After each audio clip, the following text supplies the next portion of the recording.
Hello पिलामाने focus study centre YouTube channel आपन को स्वागत जनावि। आज आम दशम श्रेणीर इतिहास बही प्रथम अध्याय थिबा पंचम पाठ सुभाष चंद्र बोस और भारतीय जातीय सेना विषय आम पाठ बढ़ेबा। जदि भिडियोटा को भल लगे तेज निश्चय सब्सक्राइब करदेव।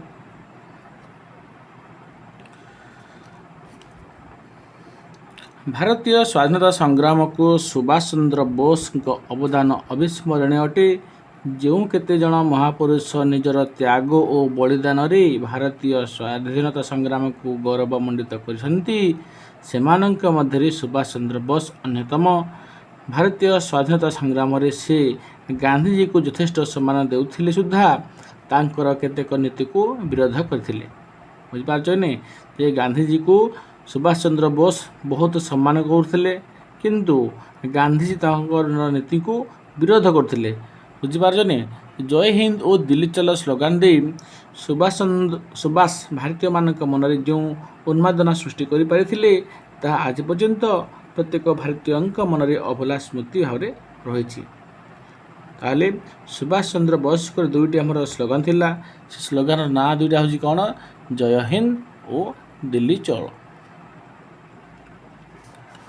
तेल सुभाष चंद्र बोस आदि जीवन और शिक्षा विषय आम बर्तमान पढ़ा। सुभाष चंद्र बोस 1897 ख्रीष्टाब्द जानुरी 23 ओडिशार कटक ठारे एक संभ्रांत परिवार जन्मग्रहण करते।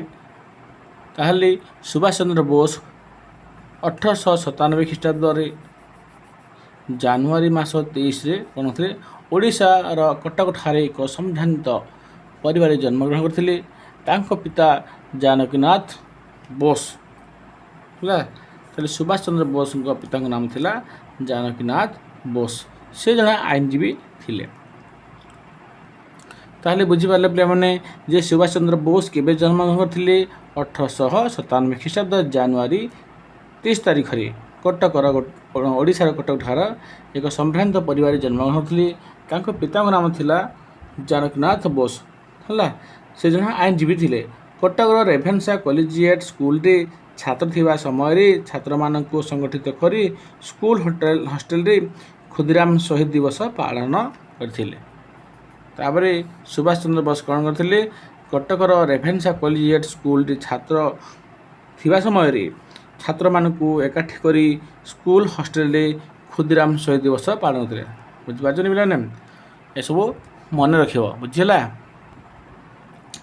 माध्यमिक शिक्षा समाप्त करी कोलकाता स्थित प्रेसिडेंसी कॉलेज रे दक्षता दर्शन शास्त्र अध्ययन करते।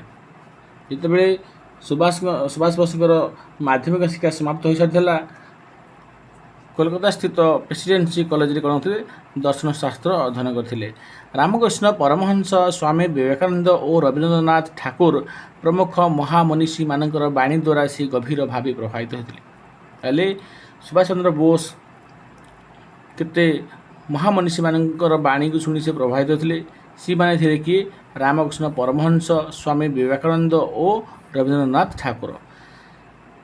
बेनिटो मुसोलिन मुस्तफा कमाल पाशा काउंट डी काभुर गारिबाल्डी और लेनिन को भली महान विप्लवी मान चिंताधारा और व्यक्तित्व तथा अमेरिकार स्वाधीनता संग्राम और फरासी राष्ट्र विप्लव मध्य बहु प्रभाव पकड़ा। से प्रेसिडेंसी कॉलेज रे पढ़ुवा समय रे कॉलेज रे एक दुर्भाग्यजनक घटना घटी। से प्रेसिडेंसी कॉलेज पढ़ुवा समय रे एक दुर्भाग्य घटना घटी। भारतीय विरोधी ब्रिटिश प्रोफेसर CF वटन को थरी सुभाष को उपस्थिति माड़ मरागला। कहला कि जे भारतीय विरोधी ब्रिटिश प्रोफेसर के थे ब्रिटिश प्रोफेसर CF वेस्टर्न को थरे सुभाष बोस उपस्थिति माड़ मरागला।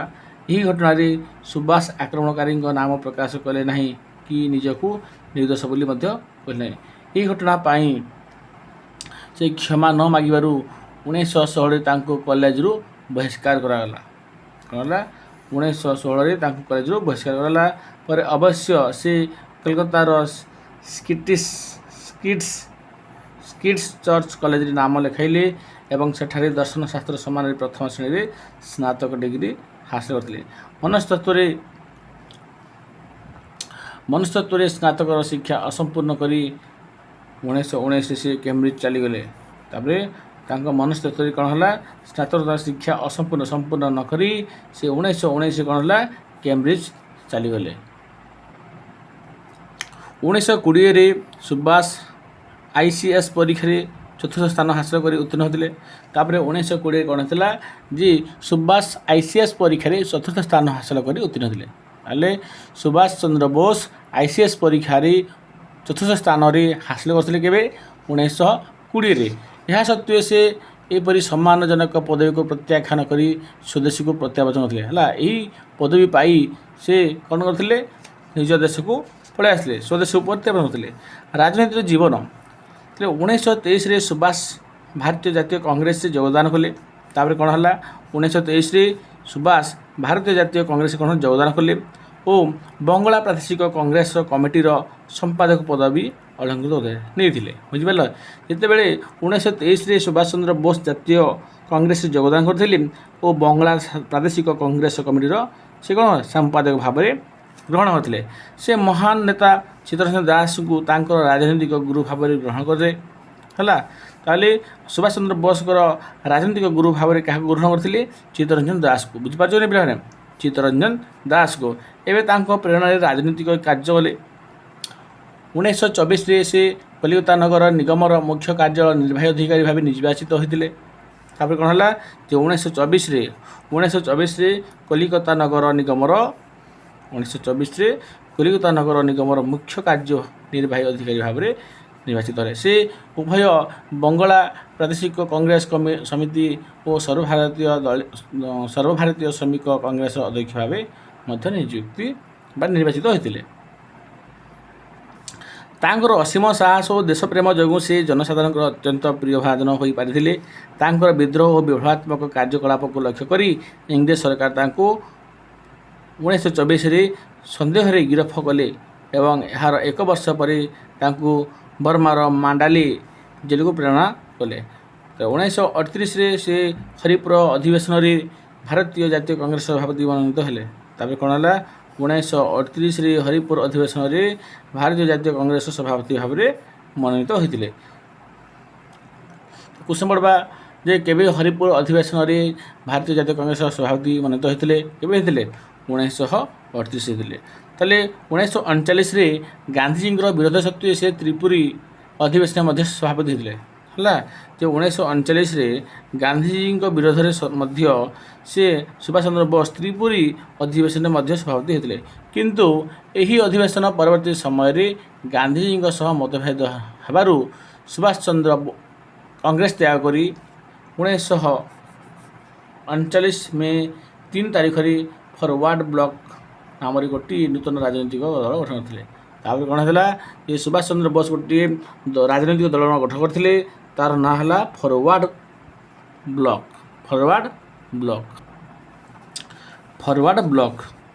ସେ ଫରୱାର୍ଡ଼ ବ୍ଲକ କେବେ ଦଳ ଗଠନ କରିଥିଲେ, 1939 ମେ 3 ତାରିଖ। 1939 ମେ 3 ତାରିଖରେ ସୁଭାଷ ଚନ୍ଦ୍ର ବୋଷ ଫରୱାର୍ଡ଼ ବ୍ଲକ ନାମରେ ଗୋଟିଏ ନୂତନ ରାଜନୈତିକ ଦଳ ଗଠନ କରିଥିଲେ। 1940 ଜୁଲାଇ 2 ତାରିଖରେ ସୁଭାଷ ଚନ୍ଦ୍ର ବୋଷ ଗିରଫ ହେଲେ। ତାପରେ କ'ଣ ହେଲା, 1940 ଜୁଲାଇ 2 ତାରିଖରେ ସୁଭାଷ ଚନ୍ଦ୍ର ବୋଷ ଗିରଫ ହେଲେ ଓ ଇଂରେଜ ସରକାରଙ୍କ ଦ୍ୱାରା କୋଲକାତାରେ ନଜରବନ୍ଦୀ ରୂପେ ରହିଥିଲେ। 1941ରେ ଭାରତ ଇତିହାସରେ ଏକ ଦୁଃସାହସିକ ଘଟଣା ଘଟିଥିଲା। ଭାରତ ବାହାରେ ରହି ଭାରତର ସ୍ୱାଧୀନତା ପାଇଁ ଲଢ଼େଇ କରିବା ଉଦ୍ଦେଶ୍ୟରେ ସୁଭାଷ ଉକ୍ତ ବର୍ଷ ଛଦ୍ମ ବେଶରେ ଭାରତ ପ୍ରବେଶ କରିଥିଲେ। ହଁ, ବୁଝିପାରୁଛନ୍ତି କଥା ପିଲାମାନେ, ଯେ 1941ରେ ଭାରତ ଇତିହାସରେ ଏକ ଦୁଃସାହସିକ ଘଟଣା ଘଟିଥିଲା। କ'ଣ ଘଟିଥିଲା, ଯେ ଭାରତ ବାହାରେ ସୁଭାଷ ଚନ୍ଦ୍ର ବୋଷ ଛଦ୍ମ ବେଶରେ ରହି କ'ଣ କରିଥିଲେ, ପରିତ୍ୟାଗ କରିଥିଲେ। ବୁଝିପାରୁଛନ୍ତି, ଯେ ଶତ୍ରୁର ଶତ୍ରୁ ଆମର ମିତ୍ର ନୀତି ଅନୁସରଣ କରି ସେ ଦେଶ ବାହାରୁ ବ୍ରିଟିଶ ଶକ୍ତିକୁ ଆଘାତ କରିବା ପାଇଁ ସିଦ୍ଧାନ୍ତ ନେଇଥିଲେ। କ'ଣ କରାହେଲା, ଯେ ଶତ୍ରୁର ଶତ୍ରୁ ଆମର ମିତ୍ର ବୋଲି କହୁଥିଲେ।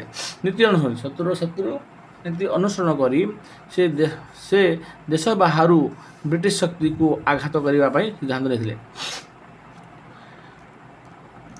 ଭାରତର ଶତ୍ରୁ को ପରାସ୍ତ ଓ ଦମନ କରିବା ପାଇଁ ତାର ଶତ୍ରୁ ସହିତ ହାତ ମିଳାଇବା ଲାଭଦାୟକ ହେବ ବୋଲି ତାଙ୍କର ହୃଦବୋଧ ହୋଇଥିଲା।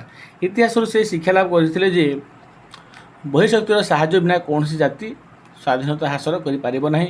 ସେଥିପାଇଁ ସୁଭାଷ ଚନ୍ଦ୍ର ବୋଷ ଇଂଲଣ୍ଡର ପ୍ରଧାନ ଶତ୍ରୁ ଜର୍ମାନୀ ଓ ଜାପାନ ସମର୍ଥନ ହାସଲ କରିବା ପାଇଁ ଉଦ୍ୟମ କଲେ।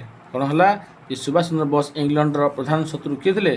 ଇଂଲଣ୍ଡର ପ୍ରଧାନ ଶତ୍ରୁ ଜର୍ମାନୀ। ଇଂଲଣ୍ଡର ପ୍ରଧାନ ଶତ୍ରୁ କିଏ ଥିଲା? ଜର୍ମାନୀ ଓ ଜାପାନ ସମର୍ଥନ ଭାବରେ ସମର୍ଥନ ହାସଲ କରିବା ପାଇଁ ଉଦ୍ୟମ କରିଥିଲେ।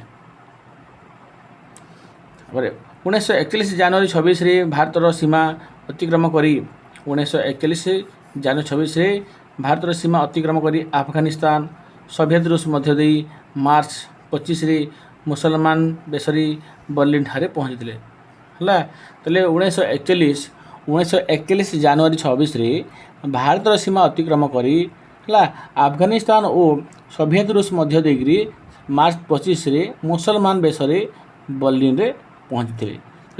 ଜର୍ମାନ ସରକାରଙ୍କ ସାହାଯ୍ୟରେ ସେ ବର୍ଲିନଠାରେ ଏକ ସ୍ୱାଧୀନ ଭାରତ କେନ୍ଦ୍ର ପ୍ରତିଷ୍ଠା କରିଥିଲେ। ଯେ କାହାଙ୍କ ସାହାଯ୍ୟରେ?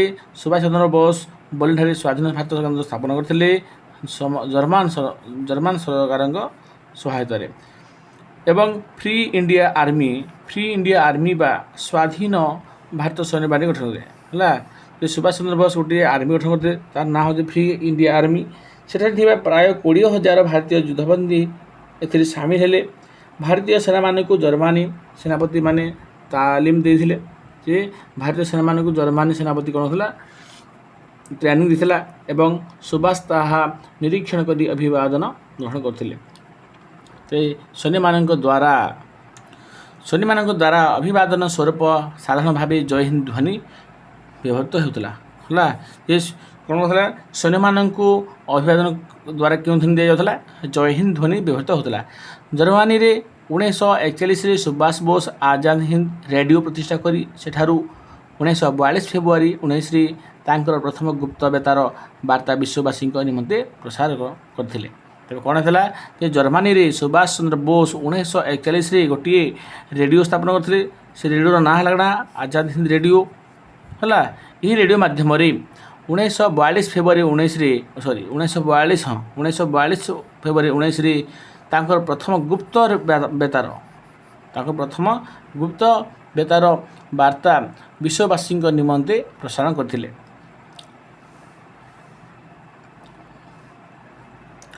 ଜର୍ମାନୀରେ ସୁଦୂର ବର୍ଲିନରୁ ଆଜାଦ ହିନ୍ଦ ରେଡ଼ିଓ ଦ୍ୱାରା ଭାରତବାସୀଙ୍କୁ ସେ ଯେଉଁ ସଂଗ୍ରାମୀ ଆହ୍ୱାନ ଜଣାଇଥିଲେ ସେଥିରେ ଭାରତର ଜନସାଧାରଣ ଦେଶ ପ୍ରେମରେ ଉଦ୍ବୁଦ୍ଧ ହୋଇଥିଲେ। ହେଲା, ଜର୍ମାନୀର ଶାସକ ହିଟଲରଙ୍କୁ ଦେଖା କରି ଭାରତର ସ୍ୱାଧୀନତା ସମ୍ପର୍କରେ ତାଙ୍କୁ ସାହାଯ୍ୟ କରିବାକୁ ଅନୁରୋଧ କରିଥିଲେ। ଯଦିଓ ହିଟଲର ଏ ସମ୍ପର୍କରେ କୌଣସି ନିର୍ଦ୍ଦିଷ୍ଟ ପ୍ରତିଶ୍ରୁତି ଦେଇନଥିଲେ, ଜର୍ମାନୀରୁ ନିରାପଦ ଭାବେ ଜାପାନକୁ ଯାତ୍ରା କରିବା ପାଇଁ ସେ ସୁଭାଷଙ୍କୁ ସାହାଯ୍ୟ କଲେ। ହେଲା, ଯେ ଭାରତର ଆମର ସୁଭାଷ ଚନ୍ଦ୍ର ବୋଷଙ୍କୁ ହିଟଲର ସାହାଯ୍ୟ କରିନଥିଲେ, କିନ୍ତୁ ସେଠାରୁ ଜର୍ମାନୀରୁ ଜାପାନକୁ ଆସିବା ପାଇଁ କ'ଣ ତାଙ୍କର ସବୁ ବନ୍ଦୋବସ୍ତ କରିଥିଲେ, ନିରାପଦରେ ଆସିବାକୁ ବନ୍ଦୋବସ୍ତ କରିଥିଲେ। ଜର୍ମାନୀ ଭାରତୀୟ ସୀମାଠାରୁ ବହୁ ଦୂରରେ ଥିବାରୁ ସେଠାରୁ ସଂଗ୍ରାମ ଚଳାଇ ରଖିବା କଷ୍ଟକର ଥିଲା। ଏହାଛଡ଼ା ଜର୍ମାନୀ କର୍ତ୍ତୃପକ୍ଷଙ୍କ କେତେକ କାର୍ଯ୍ୟ ତାଙ୍କ ମନରେ ସନ୍ଦେହ ସୃଷ୍ଟି କଲା। ସେ ଜାପାନ ଉପରେ ଦୃଷ୍ଟି ନିବଦ୍ଧ କଲେ। ସେତେବେଳେ ଜାପାନ ମିଆଁମାର ପର୍ଯ୍ୟନ୍ତ ସମଗ୍ର ଦକ୍ଷିଣ ପୂର୍ବ ଏସିଆରେ ଅପ୍ରତିଦ୍ୱନ୍ଦ୍ୱୀ ଶକ୍ତି ଥିଲା। ଜାପାନକୁ ରାଜି କରି ଭାରତର ଖୁବ୍ ନିକଟରୁ ବ୍ରିଟିଶ ଭାରତ ଉପରେ ଆକ୍ରମଣ କରିବା ସହଜ ହେବ ବୋଲି ସେ ଚିନ୍ତା କରିଥିଲେ। ତାହେଲେ ଆଜାଦ ହିନ୍ଦ ଫୌଜ ଗଠନ। ଜାପାନରେ ବାସ କରୁଥିବା ଭାରତୀୟ ବିପ୍ଳବୀ ରାସବିହାରୀ ବୋଷ ସେଠାରେ ଭାରତୀୟ ସ୍ୱାଧୀନତା ସଂଘ ଗଠନ କରିଥିଲେ। ଯେ ଜାପାନରେ ବାସ କରୁଥିବା ଭାରତୀୟ ଗୋଟେ ବିପ୍ଳବୀ, ତାର ନାଁ ହେଲା ରାସବିହାରୀ ବୋଷ, ସେଠାରେ ଭାରତୀୟ ସ୍ୱାଧୀନତା ସଂଘ ଗଠନ କରିଥିଲେ। ସେ କ୍ୟାପ୍ଟେନ୍ ମୋହନ ସିଂଙ୍କ ନେତୃତ୍ୱରେ ଭାରତୀୟ ଜାତୀୟ ବାହିନୀ ବା ଆଜାଦ ହିନ୍ଦ ଫୌଜ ମଧ୍ୟ ଗଠନ କରିଥିଲେ। ଥାଇଲାଣ୍ଡ ରାଜଧାନୀ ବ୍ୟାଙ୍କକ୍ଠାରେ ଅନୁଷ୍ଠିତ ଭାରତ ସ୍ୱାଧୀନତା ସମ୍ମିଳନୀର ନିଷ୍ପତ୍ତି ଅନୁଯାୟୀ ରାସବିହାରୀ ସୁଭାଷ ବୋଷଙ୍କୁ ଆଜାଦ ହିନ୍ଦ ଫୌଜର ନେତୃତ୍ୱ ନେବା ପାଇଁ ଜାପାନ ଆସିବାକୁ ନିମନ୍ତ୍ରଣ କଲେ। ତାପରେ କ'ଣ ହେଲା ଯେ ଥାଇଲାଣ୍ଡର ରାଜଧାନୀ ବ୍ୟାଙ୍କକ୍ଠାରେ ଅନୁଷ୍ଠିତ ଗୋଟେ ହେଇଥିଲା କ'ଣ ଭାରତ ସ୍ୱାଧୀନତା ସମ୍ମିଳନୀର ନିଷ୍ପତ୍ତି ଅନୁଯାୟୀ ରାସ ବିହାରୀ ସୁଭାଷ ବୋଷ କ'ଣ କରୁଥିଲେ ଆଜାଦ ହିନ୍ଦ ଫୌଜର ନେତୃତ୍ୱ ନେବା ପାଇଁ ଜାପାନକୁ ଆସିବାକୁ ନିମନ୍ତ୍ରଣ କରିଥିଲେ। ଏହା ସୁଭାଷ ବୋଷଙ୍କୁ ଏକ ସୁବର୍ଣ୍ଣ ସୁଯୋଗ ପ୍ରଦାନ କରିଥିଲା। 1943 ଫେବୃଆରୀ 8 ତାରିଖରେ ସୁଭାଷ କିଲେ ବନ୍ଦରରୁ ବୁଡ଼ା ଜାହାଜରେ ଜାପାନ ଅଭିମୁଖେ ଯାତ୍ରା କରିଥିଲେ। ସେ କ'ଣ ହେଲା ଯେ 1943 ଫେବୃଆରୀ 8 ତାରିଖରେ 1943 ଫେବୃଆରୀ 8 ତାରିଖରେ ସୁଭାଷ କିଲେ ବନ୍ଦରରୁ କେଉଁ ବନ୍ଦରରୁ କିଲେ ବନ୍ଦରରୁ ବୁଡ଼ା ଜାହାଜରେ ଜାପାନ ଅଭିମୁଖେ ଯାତ୍ରା କରିଥିଲେ। ବୁଝିପାରିଲେନି ଯେ 1943 ଫେବୃଆରୀ 8 ତାରିଖରେ ସୁଭାଷ କିଲେ ବନ୍ଦରରୁ ବୁଡ଼ା ଜାହାଜରେ ଜାପାନକୁ ଆସିଥିଲେ ଏବଂ 1943 ଜୁନ୍ 13ରେ ଟୋକିଓ ସହରରେ ପହଞ୍ଚିଥିଲେ। ତାପରେ କ'ଣ ହେଲା ଯେ 1943 ଜୁନ୍ 13ରେ ଟୋକିଓ ସହରରେ ପହଞ୍ଚିଥିଲେ। ସେଠାରେ ସେ ଜାପାନର ପ୍ରଧାନମନ୍ତ୍ରୀ ଟୋଜୋଙ୍କ ସହିତ ସାକ୍ଷାତ କରି 2ଟି ରେଡ଼ିଓ ଷ୍ଟେସନ ପ୍ରତିଷ୍ଠା ସହ ତାଙ୍କଠାରୁ ଅନ୍ୟାନ୍ୟ ସାହାଯ୍ୟର ପ୍ରତିଶ୍ରୁତି ଆଦାୟ କଲେ। କ'ଣ ହେଲା ସେଠାରେ ପହଞ୍ଚିକି ଜାପାନ ପ୍ରଧାନମନ୍ତ୍ରୀ ଟୋଜୋ ସେତେବେଳେ କ'ଣ ଜାପାନ ପ୍ରଧାନମନ୍ତ୍ରୀ କିଏ ଥିଲେ ଟୋଜୋଙ୍କ ସହିତ ସାକ୍ଷାତ କରି 2ଟି ରେଡ଼ିଓ ଷ୍ଟେସନ ପ୍ରତିଷ୍ଠା ସହ ତାଙ୍କଠାରୁ ଅନ୍ୟାନ୍ୟ ସାହାଯ୍ୟ ପ୍ରତିଶ୍ରୁତିର ଆଦାୟ କରିଥିଲେ।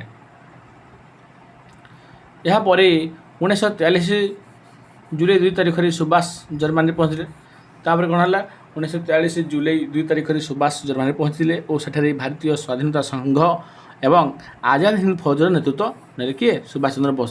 ତାଙ୍କ ପ୍ରେରଣାରେ ଆଜାଦ ହିନ୍ଦ ଫୌଜର ସୈନ୍ୟ ସଂଖ୍ୟା ବଢ଼ିବାରେ ଲାଗିଲେ।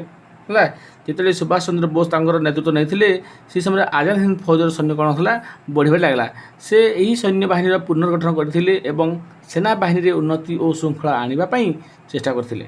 ଆଜାଦ ହିନ୍ଦ ଫୌଜର ସୈନ୍ୟମାନେ ସୁଭାଷଙ୍କୁ ନେତାଜୀ ଆଖ୍ୟା ଭୂଷିତ ହୋଇଥିଲେ। ତାହେଲେ ଆଜାଦ ହିନ୍ଦ ଫୌଜର ସୈନ୍ୟମାନେ ସୁଭାଷଙ୍କୁ କ'ଣ କରୁଥିଲେ ନେତାଜୀ ଆଖ୍ୟା ଦେଇଥିଲେ। ବୁଝିପାରୁଛନ୍ତି ପିଲାମାନେ କେଉଁ ଆଖ୍ୟା ଦେଇଥିଲେ ସୁଭାଷଙ୍କୁ ନେତାଜୀ।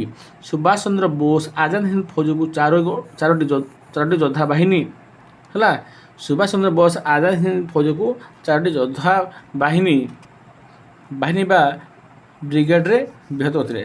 ସେଗୁଡ଼ିକ ହେଲା ଗାନ୍ଧୀ ବ୍ରିଗେଡ଼ ତାଙ୍କର 4ଟି ବ୍ରିଗେଡ଼ କରିଥିଲେ। ଗୋଟେ ହେଲା Gandhi brigade, Nehru brigade, Azad brigade ଓ ସ୍ୱତନ୍ତ୍ର ମହିଳା ଶାଖା ଝାନ୍ସୀ ରାଣୀ ବ୍ରିଗେଡ଼ ହେଲା।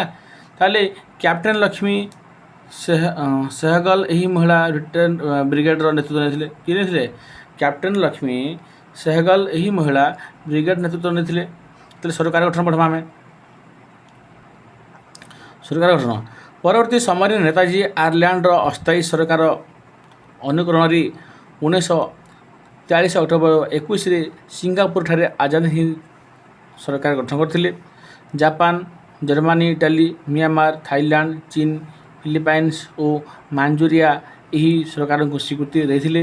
ସୁଭାଷ ବୋଷ ହେଲେ ଏହି ସରକାରର କର୍ଣ୍ଣଧାର, ପ୍ରଥମ ପ୍ରଧାନମନ୍ତ୍ରୀ ତଥା ପ୍ରଥମ ପ୍ରଧାନ ସେନାପତି। ବହିର୍ଦେଶ ବିଭାଗ ଓ ଯୁଦ୍ଧ ବିଭାଗ ତାଙ୍କ ଅଧୀନରେ ରହିଲା। ସୁଭାଷଙ୍କ ସହିତ ଏହି ସରକାରଙ୍କ ମନ୍ତ୍ରିମଣ୍ଡଳରେ ଅନ୍ୟ 10 ଜଣ ସଭ୍ୟ ରହିଥିଲେ। ତାହେଲେ ସୁଭାଷ ଚନ୍ଦ୍ର ବୋଷଙ୍କ ସହିତ ଆଉ 10 ଜଣ ସଭ୍ୟ ମଧ୍ୟ ରହିଥିଲେ। ଭାରତ ମାଟିରୁ ଇଂରେଜ ସରକାରଙ୍କୁ ବିତାଡ଼ିତ କରି ସ୍ୱାଧୀନ ଭାରତ ପ୍ରତିଷ୍ଠା ଲକ୍ଷ୍ୟରେ ସାମରିକ ସଂଗ୍ରାମ କରିବା ଅସ୍ଥାୟୀ ସରକାରଙ୍କର ମୁଖ୍ୟ ଉଦ୍ଦେଶ୍ୟ ଥିଲା। ଆଜାଦ ହିନ୍ଦ ସରକାର ପ୍ରତିଷ୍ଠା କରି ସୁଭାଷ ଭାରତର ଇଂରେଜ ସରକାରଙ୍କ ବିରୁଦ୍ଧରେ ଯୁଦ୍ଧ ଘୋଷଣା କରିଥିଲେ। ତାହେଲେ ଆଜାଦ ହିନ୍ଦ ସରକାର ପ୍ରତିଷ୍ଠା କରି ସୁଭାଷ ଭାରତର ଇଂରେଜ ସରକାରଙ୍କ ସହିତ ବିରୋଧରେ ଯୁଦ୍ଧ ଘୋଷଣା କରିଥିଲେ। ମାନେ ଭାରତରେ ଯେଉଁ ଇଂରେଜ ସରକାର ଶାସନ କରୁଥିଲେ ସେହି ଇଂରେଜ ସରକାରଙ୍କ ସହିତ କ'ଣ କରିଥିଲେ ବିରୋଧ କରିଥିଲେ, ଯୁଦ୍ଧ ଘୋଷଣା କରିଥିଲେ। ସେ କହିଲେ ଦିଲ୍ଲୀର ପଥ ହେଲା ସ୍ୱାଧୀନତା ପଥ। ସେ କହିଥିଲେ ମାନେ ସୁଭାଷ ଚନ୍ଦ୍ର ବୋଷ କହିଥିଲେ ଯେ ଦିଲ୍ଲୀର ପଥ ହେଲା ସ୍ୱାଧୀନତାର ପଥ। ତାଙ୍କର ଚରମ ଆହ୍ୱାନ ଥିଲା ତୁମେ ମୋତେ ରକ୍ତ ଦିଅ ମୁଁ ତୁମକୁ ସ୍ୱାଧୀନତା ଦେବି ବୋଲି କହୁଥିଲେ। ବୁଝିପାରୁଛନ୍ତି ପିଲାମାନେ ଯେ ସୁଭାଷ ଚନ୍ଦ୍ର ବୋଷ କ'ଣ ଗୋଟେ ଚରମ ଆହ୍ୱାନ ଦେଇଥିଲେ ତୁମେ ମୋତେ ରକ୍ତ ଦିଅ ମୁଁ ତୁମକୁ ସ୍ୱାଧୀନତା ଦେବି ବୋଲି କହୁଥିଲେ। ଭାରତ ଅଭିଯାନ ସୁଭାଷ ବୋଷଙ୍କ ନେତୃତ୍ୱରେ ଆଜାଦ ହିନ୍ଦ ଫୌଜ ଭାରତ ଅଭିଯାନ ଆରମ୍ଭ କରିଥିଲେ। ଯେ ସୁଭାଷ ବୋଷଙ୍କ ନେତୃତ୍ୱରେ ଆଜାଦ ହିନ୍ଦ କ'ଣ ଥିଲେ ଭାରତ ଅଭିଯାନ ଆରମ୍ଭ କରିଥିଲେ। ନେତାଜୀଙ୍କ ଗଣଧ୍ୱନି ଦିଲ୍ଲୀ ଚଲୋ କ'ଣ ଥିଲା ଦିଲ୍ଲୀ ଚଲୋ ଓ ଜୟ ହିନ୍ଦ ମନ୍ତ୍ରରେ ଉଦ୍ଦୀପ୍ତ ହୋଇ ଆଜାଦ ହିନ୍ଦ ବାହିନୀ ଭାରତର ପୂର୍ବ ସୀମାନ୍ତରେ ପହଞ୍ଚିଲା। ଇତିମଧ୍ୟରେ ନେତାଜୀ 1943 ନଭେମ୍ବର 6 ତାରିଖରେ ଜାପାନ ସରକାରଙ୍କ ଠାରୁ ଆନୁଷ୍ଠାନିକ ଭାବରେ ଆଣ୍ଡାମାନ ଓ ନିକୋବର ଦ୍ୱୀପପୁଞ୍ଜର ଦାୟିତ୍ୱ ଗ୍ରହଣ କରିଥିଲେ। ତାପରେ କ'ଣ ହେଲା ଯେ ନେତାଜୀ 1943 ନଭେମ୍ବର 6 ତାରିଖରେ ଜାପାନ ସରକାରଙ୍କ ଠାରୁ ଆଣ୍ଡାମାନ ଓ ନିକୋବର ଦ୍ୱୀପପୁଞ୍ଜର ଦାୟିତ୍ୱ ଗ୍ରହଣ କରିଥିଲେ ଏବଂ ଉକ୍ତ ଦ୍ୱୀପ ଦ୍ୱୟକୁ ଯଥାକ୍ରମେ ଶହୀଦ ଓ ସ୍ୱରାଜ ଦ୍ୱୀପ ଭାବରେ ନାମିତ କରିଥିଲେ। ବୁଝିପାରିଲନି ଯେ ଆମର ସୁଭାଷ ଚନ୍ଦ୍ର ବୋଷ ଶହୀଦ ଦ୍ୱୀପ କାହାକୁ କହୁଥିଲେ? ଆଣ୍ଡାମାନ ଓ ସ୍ୱରାଜ ଦ୍ୱୀପ କାହାକୁ କହୁଥିଲା? ନିକୋବର। ବୁଝିପାରୁଛ? ତାହେଲେ 1944 ମସିହା ଏପ୍ରିଲ ମାସରେ ଆଜାଦ ହିନ୍ଦ ଫୌଜ ତତ୍କାଳୀନ ବ୍ରହ୍ମଦେଶ ପାରି ହୋଇ ମଣିପୁର ରାଜ୍ୟରେ ପ୍ରବେଶ କରିଥିଲା। କ'ଣ ହେଲା ଯେ 1944 ମସିହା ଏପ୍ରିଲ ମାସରେ ଆଜାଦ ହିନ୍ଦ ଫୌଜ ତତ୍କାଳୀନ ବ୍ରହ୍ମଦେଶ କାହାକୁ? ମିଆଁମାର ପାରି ହୋଇ ମଣିପୁର ରାଜ୍ୟରେ ପ୍ରବେଶ କଲା ଏବଂ କୋହିମା ଦଖଲ କରି ସେଠାରେ ଭାରତୀୟ ଜାତୀୟ ପତାକା ଉତ୍ତୋଳନ କରିବା ପରେ ମଣିପୁର ରାଜଧାନୀ ହେଲା ଇମ୍ଫାଲ ଦଖଲ କରିବା ପାଇଁ ଅଗ୍ରସର ହୋଇଥିଲା।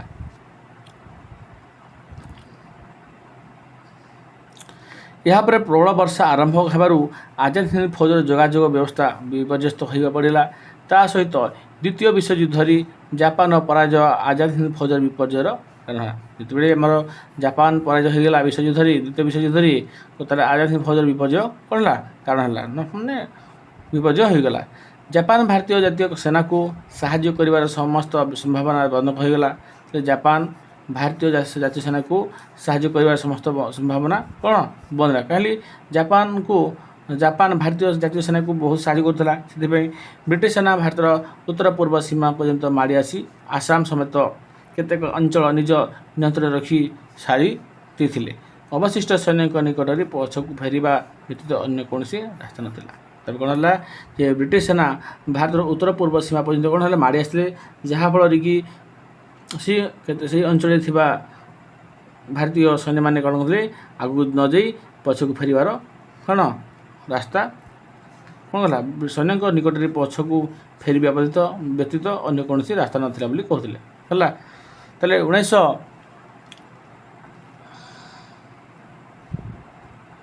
1945 ମସିହା ସେପ୍ଟେମ୍ବର ମାସରେ ତିନି ସେନାଧ୍ୟକ୍ଷ ଶାହନୱାଜ ଖାଁ, ପ୍ରେମ ସେହଗଲ ଓ ଗୁରୁଦୟାଲ ସିଂ ଧିଲ ବ୍ରିଟିଶ ସରକାରଙ୍କ ଦ୍ୱାରା ଗିରଫ ହେଲେ ଏବଂ ସେହି ବର୍ଷ ନଭେମ୍ବର 5 ତାରିଖରେ ଦିଲ୍ଲୀର ଲାଲକିଲ୍ଲାରେ ଅନୁଷ୍ଠିତ ସାମରିକ ଅଦାଲତର ସମ୍ମୁଖୀନ ହେଲେ। ସେମାନଙ୍କୁ ସ୍ୱାଧୀନତା ସଂଗ୍ରାମୀ ଭାବେ ଅଭିହିତ କରି ଭାରତୀୟମାନେ ସେମାନଙ୍କ ଗିରଫ ଓ ବିଚାର ବିରୋଧରେ ସମଗ୍ର ଦେଶରେ ବିକ୍ଷୋଭ ଶୋଭାଯାତ୍ରା ହରତାଳ ସଂଗଠିତ କଲେ। ସମସ୍ତ ରାଜନୈତିକ ଦଳ କଂଗ୍ରେସ, ମୁସଲିମ ଲିଗ ଓ ଭାରତୀୟ କମ୍ୟୁନିଷ୍ଟ ପାର୍ଟିର ନେତୃବୃନ୍ଦ ତଥା ଜନସାଧାରଣ ଆଜାଦ ହିନ୍ଦ ଫୌଜର ସୈନ୍ୟମାନଙ୍କ ମୁକ୍ତି ଦାବି କଲେ। ଭୁଲଭାଇ ଦେଶାଇ, ତେଜ ବାହାଦୁର ସାପ୍ରୁ, ଜବାହରଲାଲ ନେହେରୁ ଓ ଆସଫ ଅଲି ପ୍ରମୁଖ ଆଇନଜୀବୀ ସେମାନଙ୍କ ସପକ୍ଷରେ ମକଦ୍ଦମା ଲଢ଼ିଥିଲେ। ଇଂରେଜ ସରକାରଙ୍କ ବିରୋଧରେ ପ୍ରବଳ ଜନମତ ପ୍ରକାଶ ପାଇବାରୁ ସାମରିକ ଅଦାଲତ ସେମାନଙ୍କୁ ଦୋଷୀ ସାବ୍ୟସ୍ତ କରିବା ସତ୍ତ୍ୱେ ଭାରତର ତତ୍କାଳୀନ ଭାଇସରୟ ଲର୍ଡ ୱାଭେଲ ଅଭିଯୁକ୍ତମାନଙ୍କୁ 1946 ଜାନୁଆରୀ 1 ତାରିଖରେ ମୁକ୍ତ କରିଦେଇଥିଲେ। ଭାରତର ତତ୍କାଳୀନ ଭାଇସରୟ ଲର୍ଡ ୱାଭେଲ୍ସ ଅଭିଯୁକ୍ତମାନଙ୍କୁ କ'ଣ ଥିଲେ? ମୁକ୍ତ କରିଥିଲେ। ତାହେଲେ ସୁଭାଷ 1945 ଅଗଷ୍ଟ 19 ତାରିଖରେ ଜାପାନର ଫର୍ମୋଜାରୁ ଟୋକିଓକୁ ଯାଉଥିବା ବେଳେ ବିମାନ ଦୁର୍ଘଟଣାରେ ମୃତ୍ୟୁବରଣ କରିଥିବା ସମ୍ବାଦ ପ୍ରକାଶ ପାଇଲା। ତାପରେ 1945 ଅଗଷ୍ଟ 18 ତାରିଖରେ ଜାପାନ ଫର୍ମୋଜାରୁ ଟୋକିଓକୁ ଯାଉଥିବା ବେଳେ ବିମାନ ଦୁର୍ଘଟଣାରେ କ'ଣ ହେଲା? ତାଙ୍କ ମୃତ୍ୟୁବରଣ ହେବାର ସମ୍ବାଦ ପ୍ରକାଶ ପାଇଲା। ଅବଶ୍ୟ ଏହି ମୃତ୍ୟୁକୁ ଅନେକ ସତ୍ୟ ବୋଲି ମନେ କରନ୍ତି ନାହିଁ। ଏହାପରେ ଇଂରେଜ ସରକାର ଆଜାଦ ହିନ୍ଦ ଫୌଜକୁ ନିଷିଦ୍ଧ ଘୋଷଣା କରିଥିଲେ। ଐତିହାସିକ ଦୃଷ୍ଟିକୋଣରୁ ବିଚାର କଲେ ଦେଖାଯାଏ ଯେ ନେତାଜୀଙ୍କ ଆଜାଦ ହିନ୍ଦ ଫୌଜ ପ୍ରକୃତ ପକ୍ଷରେ ବ୍ୟର୍ଥ ହୋଇନାହିଁ। ଘୋଷିତ ଲକ୍ଷ୍ୟ ପୂରଣରେ ଅସମ୍ପୂର୍ଣ୍ଣ ଭାବେ ସଫଳ ହୋଇନଥିଲେ ମଧ୍ୟ ଭାରତର ସ୍ୱାଧୀନତା ଇତିହାସରେ ଆଜାଦ ହିନ୍ଦ ଫୌଜ ଅଭିଯାନ ଫଳ ଥିଲା ସୁଦୂର ପ୍ରସାରୀ। ଆଜାଦ ହିନ୍ଦ ଫୌଜ ସଂଗ୍ରାମର ତତ୍କ୍ଷଣାତ୍ ଫଳ ହିସାବରେ ଭାରତୀୟ ନୌସେନା ବ୍ରିଟିଶ ଶାସନ ବିରୋଧରେ ବିଦ୍ରୋହ ଘୋଷଣା କଲେ। ଆଜାଦ ହିନ୍ଦ ସରକାର ମୁଖ୍ୟ ଭାବରେ ନେତାଜୀ ସୁଭାଷ ବୋଷ ଭାରତବର୍ଷର ସ୍ୱାଧୀନତା ଦାବିକୁ ଏକ ଆନ୍ତର୍ଜାତିକ ପ୍ରଶ୍ନରେ ପରିଣତ କରିଥିଲେ। ଏହା ବ୍ୟତୀତ ଆଜାଦ ହିନ୍ଦ ଫୌଜ विचार को केन्द्र कर 1945 मसीहार शेष भाग सारा भारत वर्षरी जो उत्तेजना और ब्रिटिश विरोधी आंदोलन करथिला ताहा सरकार को क्रमशः भयभीत करथिला। ब्रिटिश शक्ति उपर चरम आघात कर स्वाधीनता प्राप्तिर पथ को सुगम करथिला। तापर ज्वलंत देशात्मक बोध साहसिकता और सांगठनिक दक्षता सुभाष बोस को सुहसित प्रशंसा करा जाए। द्वितीय विश्वयुद्ध शेष पर्यायर भारत स्वाधीनता आंदोलन जितेबाला माउली जाइथिला ठीक सही समय आजाद हिंद फौजर कार्यकलाप यहाँ नवजीवन प्रदान करथिला। भारतर स्वाधीनतार स्वाद चाखिबा हुए तो सुभाष चंद्र बोस भाग्य नथिला, किंतु जड़े देशप्रेमी और अन्य जातीयतावादी संग्रामी रूपे सुभाष बोस भारतीय स्वाधीनता संग्राम काल में जो उल्लेखनीय भूमिका ग्रहण करते से अमर हो बुझीपार्जन पिलाने। जदि भिडियो भल लगे तेज निश्चय चैनल टी सब्सक्राइब करदेव पे।